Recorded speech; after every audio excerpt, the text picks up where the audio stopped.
আসসালামু আলাইকুম। এইচএসসি 2025 সালের পরীক্ষার্থীরা আজকের পর থেকে রেগুলার আমাদের প্রতিনিয়ত এইচএসসি 25 নিয়ে ভিডিওগুলো আমাদের অলওয়েজ আপডেট চ্যানেলে আপলোড হবে। আজকে থেকে সেটা স্টার্ট হলো। ভিডিও সকল আপডেট তো তোমরা পাবে, সেই সাথে সকল সাবজেক্টের সাজেশন আমাদের এই চ্যানেল থেকে আপলোড হবে।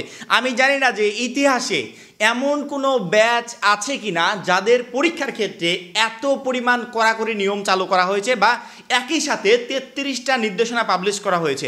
এতদিন কুফা ব্যাচ বলো, মানে একটা খারাপ ব্যাচ বলো বা যা ট্যাগ লাগাবে তুমি, প্রত্যেকটা ট্যাগ এতদিন খেটেছে এইচএসসি 24 ব্যাচের বেলায়। কারণ কি, এই 24 ব্যাচ সেই এসএসসির সময় থেকে শুরু করে এখনো অবধি যতগুলো সময় পার হয়েছে পরীক্ষার ক্ষেত্রে প্রত্যেকটা জায়গায় জায়গায় এরা বিপদে পড়েছে। শিক্ষা বোর্ড এই রুটিন দিয়েছে, ওই রুটিন দিয়েছে, মানে পর্যায়ক্রমে এদেরকে হেনস্থার শিকার হতে হয়েছে।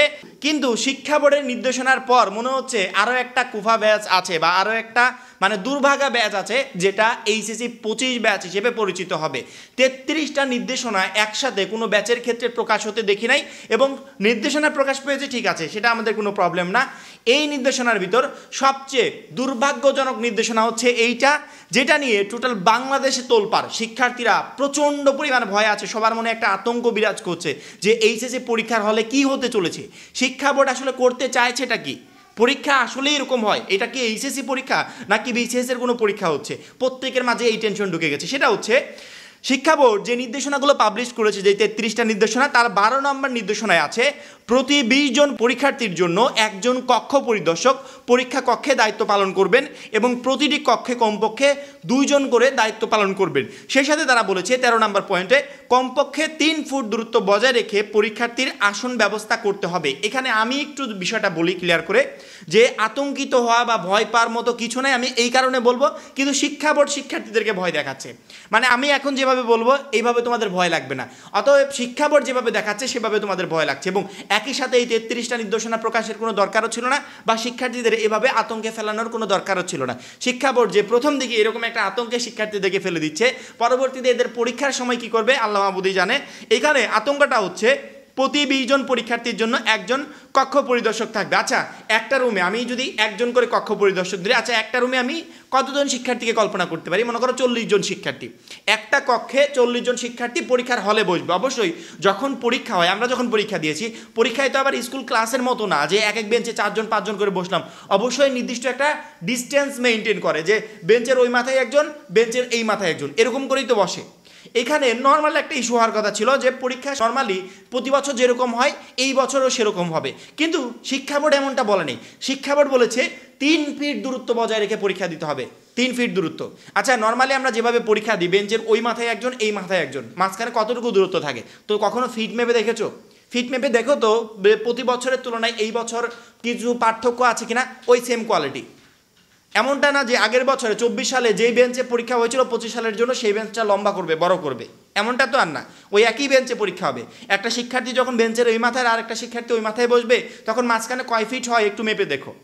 কিন্তু শিক্ষা বোর্ড এমন করে কেন বললো? ওই যে একটা আতঙ্ক সৃষ্টি করা।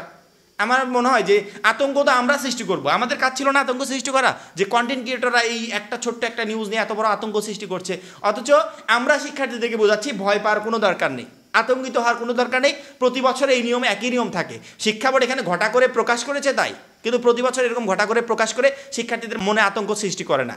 এই জন্য ওই 3 ফিট দূরত্ব কথা শুনে ভয় পাওয়ার মতো কিছু নাই। 3 ফিট দূরত্ব হলেও যা হবে, 2 ফিট দূরত্ব হলেও যা হবে, 1 ফিটও তাই হবে। পরীক্ষার্থী এইচএসসি পরীক্ষা প্রতি বছর যেরকম করে হয় সিট প্ল্যানিং, বেঞ্চের এই মাথায় অন্য কলেজের একজন, বেঞ্চের ওই মাথায় আরেক কলেজের একজন, প্রতি বছর যেরকম হয় 2025 সালেও তাই হবে। পরীক্ষার হলে একজন করে কক্ষ পরিদর্শক থাকবে 20 জন পরীক্ষার্থীর জন্য, এটা এক্সট্রা, ঠিক আছে? এইটা শিক্ষা বোর্ড একটু কড়াকড়ি করেছে। পরবর্তীটা প্রতিটি কক্ষে কমপক্ষে 2 জন করে দায়িত্ব পালন করবে, মানে প্রতিটা কক্ষে 2 জন করে টিচার দায়িত্ব পালন করবে। আমি যখন এইচএসসি পরীক্ষা দিয়েছি আমার কক্ষেও 2 জন টিচারই ছিল, 2 জন শিক্ষকই দায়িত্ব পালন করতো। একজন শিক্ষক আরেকজন শিক্ষককে হেল্প করতো যে কোনো কাজের ক্ষেত্রে। 2 পাশ থেকে 2 জন খাতা সাইন করতে করতে আসতো। কোশ্চেন বিতরণের সময় 2 পাশ থেকে 2 জন বিতরণ করতো। যখন আমাদের উত্তরপত্র বিতরণ করতো তখন 2 পাশ থেকে 2 জন করতো। এইটা নিয়ে এত আতঙ্কিত হওয়ার কি আছে? এইটা নিয়ে একটা ভয় সৃষ্টি করার কি আছে? এইটা নিয়ে এইভাবে একটা নির্দেশনা দেওয়ার কি আছে? প্রতি বছর তো এমনটাই হয়। শিক্ষার্থীদের মাঝে যদি আমরা এইভাবে আতঙ্ক সৃষ্টি না করে একেবারে 33টা নির্দেশনা শিক্ষার্থীদের ঘাড়ে চাপিয়ে না দিয়ে, এটা কি যদি প্রতি বছর যেভাবে নর্মালি হয় সেভাবে দিতাম, শিক্ষা শিক্ষার্থীরা এখানে একটু টেনশন ফ্রি হতে পারতো। একজন কক্ষে দুইজন করে পরীক্ষায় গার্ড দিবে, এটা তো কমন একটা ইস্যু। আমরা যখন পরীক্ষা দিয়েছি তখন এরকম হয়েছে, দুজন থাকলে কাজটা সহজ হয়।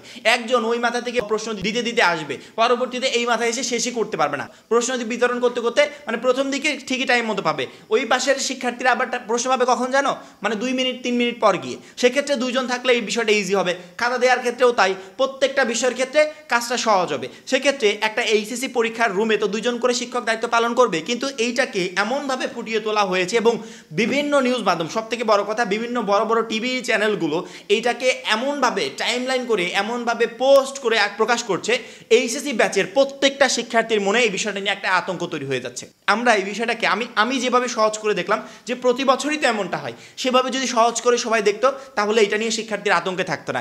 এই যে মনের ভিতরে একটা আতঙ্ক তৈরি হয়, এই আতঙ্কের কারণে প্রত্যেকটা শিক্ষার্থীর প্রিপারেশনে যে কী পরিমাণ একটা ব্যাঘাত ঘটছে, এইটা তো আর শিক্ষা বোর্ড বুঝবে না, বা এটা তো আর সেই সমস্ত নিউজ মাধ্যমগুলোও বুঝবে না। যে শিক্ষার্থীর প্রিপারেশনে ব্যাঘাত হচ্ছে, যে শিক্ষার্থীটা মনের ভিতরে একটা ভয় নিয়ে পরীক্ষার প্রস্তুতি নিচ্ছে, সে একমাত্র বুঝবে যে এই বিষয়টা আমাদের জন্য কতটা টেনশনের।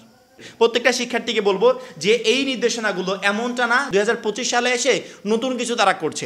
2025 সালের আগেও এরকম নির্দেশনা ছিল, এরকমভাবেই পরীক্ষা হয়েছে, 2025-এও এরকম পরীক্ষা হবে।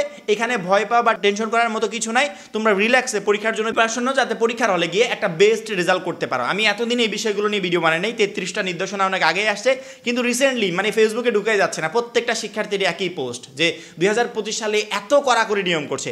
বিষয়টা এমন না যে 2025 সালে এত কড়াকড়ি নিয়ম করছে, প্রতি বছরই এই নিয়মটা ছিল। 2025 সালে ঘটা করে নোটিশ আকারে পাবলিশ করেছে, যেই নোটিশটাতে মানে আরও আগুন ঢেলে দিয়েছে বিভিন্ন নিউজ মাধ্যমগুলো যে দেখো এরকম করবে এরকম করবে। বিষয়টা 2025 সালের জন্য নতুন না, প্রতি বছরই এরকম সিস্টেমই ছিল, এরকম করেই পরীক্ষা হতো এবং আমরাও এরকম করে পরীক্ষা দিয়েছি, আমাদের পরবর্তী ব্যাচগুলো এরকম করে পরীক্ষা দিয়েছে, লাস্ট তোমরাও এরকম করে পরীক্ষা দিবে। আশা করি প্রত্যেকটা শিক্ষার্থী বুঝতে পেরেছো। এখন এই পর্যন্তই, পরবর্তী ভিডিওর জন্য চ্যানেলটা সাবস্ক্রাইব করে রাখবে। সবাই ভালো থাকবে, সুস্থ থাকবে, আল্লাহ হাফেজ।